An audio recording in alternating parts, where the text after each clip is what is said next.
శివుడు యమధర్మరాజును ఎందుకు చంపాడో మీకు తెలుసా? అందరి ప్రాణాలను యముడు తీస్తాడు. యమధర్మరాజు పేరు చెబితేనే అందరూ భయపడతారు.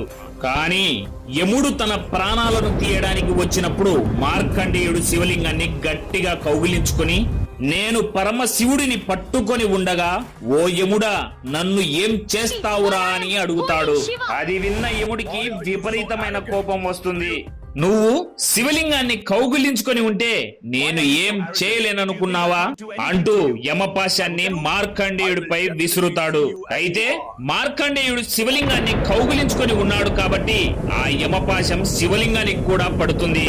దీంతో వెంటనే శివుడు ప్రళయకాల రుద్రుడిలా బయటకు వచ్చి, నన్ను నమ్ముకుని నన్ను కౌగిలించుకొని నేను ఉండగా నన్ను ఏం చేయలేవని అంటూ ఉండగా నా భక్తుడిపై పాశం వేస్తావా అని